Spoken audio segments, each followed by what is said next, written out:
It's no secret the Pittsburgh Steelers need a center in this draft here in 2024.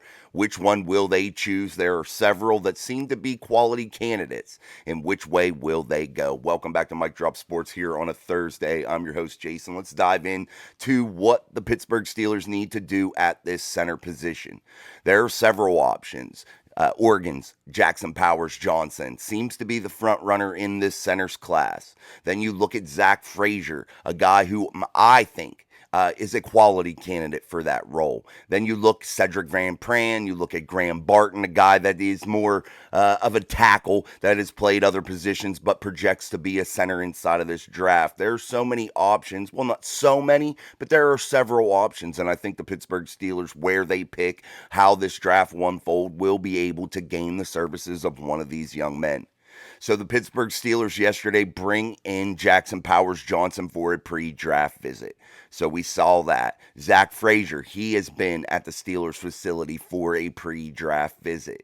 So now where does this leave the Pittsburgh Steelers, and which way do they turn after you're looking at the intangibles of both these guys? They both are similar in size, 6'3". Jackson Powers Johnson slightly heavier at 328 pounds compared to Zach Frazier's 313 pounds. Zach Frazier has a little bit bigger hand size. When you're looking at their reach, they seem to be pretty similar to at 32 and a quarter. I believe both of them. Yes, both of them are 32 and a quarter inches long in terms of reach for that arm length. So you're looking at the Pittsburgh Steelers, and that's probably one of the variables at play, size. So they're pretty similar in size. Again, Jackson Powers Johnson just slightly heavier.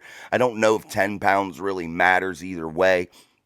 But again, that's the intangibles, and I like the hand size of Zach Frazier a little bit better. I like the way he stays low to the ground because of why he's a former state wrestling champion. But Jackson Powers Johnson, guys, is a guy that has done some great things. High school consensus top 5 center prospect nationally. Played 11 games in 2021 with 3 starts, 1 each at right guard, left guard, defensive tackle, and moved from O-line to defensive line for the Alamo Bowl versus Oklahoma. So he has some versatility. He has that versatility aspect to his game. 2022, he played 12 games with 1 start at right guard. 2023, he won the Remington Trophy for the nation's top center. First team Associated Press All-American center. First team All Pac-12 conference. Started 13 games at center. And was a Joe Moore Award finalist for the nation's top offensive lineman. So, yes, Jackson Powers Johnson, guys, is decorated. You look then at a guy like a Zach Frazier. You look at some of his intangibles. You look at some of his strengths. A wide, squared-off frame that comes from that wrestling with muscular arms and an exceptional core strength that you get from wrestling. These wrestlers really translate well onto the football field, and I'm a firm believer in that. I feel like what I just listed there, core strength, agility, the way their upper body is built, really, really solid, and they really have that square, low to the ground type frame, and I think that translates well to the center position, especially at the next level in the NFL, to where you're going to be required to do some special things in the pulling game. Also, you're going to have to get low and get that leverage, and I think Zach Frazier really fits that mold, a guy that's going to get low and win that leverage game on every snap, just because of his wrestling background. I really think that to be the upper leg for a guy like Zach Frazier. Also, is Jackson Powers Johnson going to still be available at pick 20? Some say yes. Some say he could fall out of the top 25. So you're looking at the Pittsburgh Steelers, they're sitting at pick 20. Would they be in the position to maybe trade back? Because Zach Frazier isn't projected to be picked until pick 51. Well, at the Steelers in the second round. So he's projected to be a second round talent. So the Steelers could potentially try to sit on it and wait till maybe he falls to them at 51. You look at a guy from Van Pran who may have some different issues going on with him, but he seems to be one of the 3rd or 4th rated type guys in this draft at the center position. You look at Graham Barton out of Duke, a guy that just hasn't played enough center for me to be comfortable. I think the Steelers have done that before when they brought in Kendrick Green and it didn't work out for the Steelers.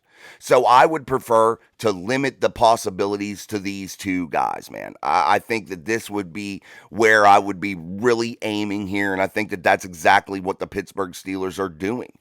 You look at the strengths of Jackson Powers Johnson. He carries a broad chest, thick hips, meaty heavy hands, hammer and A-gap threats when protecting the quarterback. He processes gaming fronts without overreacting and lunging. So these are all off of their draft profile, guys. Processing gaming fronts without overacting or lunging, plays with rugged, disdainful attitude toward opponents, jolts defenders around with powerful upper body, plays with adequate footwork for double teams, and work up blocks. So those are some of his strengths. Then you look at some of the weaknesses of Jackson Powers Johnson. One being that he was injured at the Senior Bowl. So, do you have those concerns? Then it's a relatively limited experience as a full-time center for Jackson Powers Johnson. Would like to see better pad level and explosion into first contact. That's where I am trying to differentiate the two, because I think Zach Frazier excels at that pad level explosion, that first step, that first contact. That's where I think Zach Frazier tops Jackson Powers Johnson. He has below average body control to consistently square up moving targets. That is something else that comes with wrestling when you look at Zach Frazier, a guy that has excellent ability to contain himself and contain his form and contain himself while going after targets to where he stays square. So that's another up for Jackson Powers, or for Zach Frazier, if you ask me, in terms of when you're weighing these two out as we're looking at them. Also, Jackson Powers Johnson is listed as having limited reactive quickness if he's isolated against an athletic rusher. That is something that really concerns me, because what are you facing inside of the NFL every single week? Quality athletic rushers. So we listed the strengths of Zach Frazier, and I really think that he has the upper leg in some of those categories. And then you look at how the NFL draft prospects at the combine, they formulated their weaknesses for Zach Frazier. So you're looking at powerful but carries shorter arms, limiting his blocking radius. The arms are the same length, guys, so I'm not sure how you can consider that shorter arms. They're the same height, so I don't really agree with that one. Loses inside hands as a run blocker and ends up with too much hugging. That could be an issue. He has to work on his hands, getting out in front of him and maintaining those locked arms and pushing out and driving his opponent. That's going to be maybe a little bit of an issue, and I think that could be coached out of him. Below average reactive movement to moving targets in space. So they're saying kind of similar to what Jackson Powers Johnson was. But in this case, they're saying that he is slow to react to faster moving targets out in space. And the Steelers are going to require you to block downfield. Any team is going to require you to block downfield more than likely. So that's something that needs to be coached out of him also. Needs to prove he can anchor with more shallow pass sets. That's something that concerns me, is more of his pass block stuff. So maybe that could be coached also, but I'm not sure. We'll see how that works out. But I don't think it's a deal breaker, if you ask me. Lack of length means Goose is cooked once rusher beats him at his edge. I'm not sure how you can compare the length of both of these guys and give one more of an advantage in length whenever they're absolutely the same size, and they only differ in hand size, where Zach Frazier is bigger than Jackson Powers Johnson. So I'm not sure how they're comparing those two. I don't like that comparison. Also, they're just off on a little bit of the poundage. At 328, you have Jackson Powers Johnson. At 313, you have one Zach Frazier. So, again, guys, breaking these two down, learning exactly what their strengths and weaknesses are here as we're talking. When you turn on the game tape, they're both solid guys. But you have Zach Frazier coming off that injury from last year. I believe it was a tib fib. So you have that issue. You have that concern in the back of your head. Then you look at Jackson Powers Johnson, and you have the concern of his injury stuff with the pulled hamstring at the Senior Bowl. Maybe that concerns you. Then you got to look at their intellectual stuff. Who processes the fronts better? That will probably go to Jackson Powers Johnson at this point, but I still think that is a coachable thing that can change for a Zach Frazier. So when I'm looking at these two in totality, and I'm looking at both of these players as a whole here, I got to give the edge to Zach Frazier in my eyes. And the reason I'm giving him the edge is because I think he has more body control. I think he has more leverage at initial contact and more explosiveness on that first step. And I believe that to be attributed to his wrestling background, a state champion wrestler. And I think that gives him that real body control that I think Jackson Powers Johnson lacks. So if I were to be in the Steelers' shoes here, I have to say that I would probably be trying to wait to see if I can figure out how to get Zach Frazier more in the second round area and try to figure out how that all unfolds.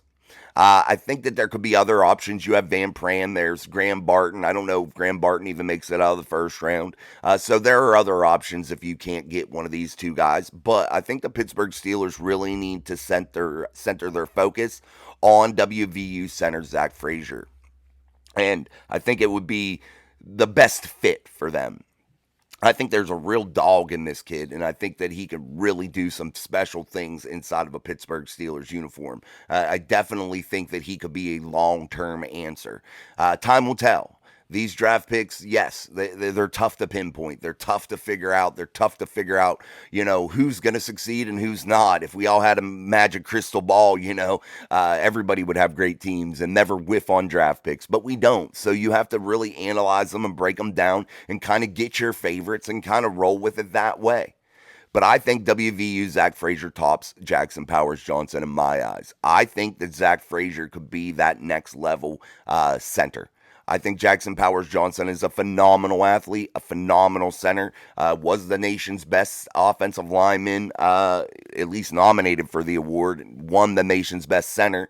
So those are quality things. He played really, really well. But if you turn on the tape, I really like the low center of gravity of Zach Frazier. I like the way he maintains his frame. And I think his deficiencies can be taught, or coached out of him, rather. And I think that the Steelers could really, really have a special talent in Zach Frazier. Now, if they do pick up Jackson Powers Johnson, do I think that it would be a bad move? No, because I think he is another quality guy, and I think some of the things that he has going on can be coached out of him also.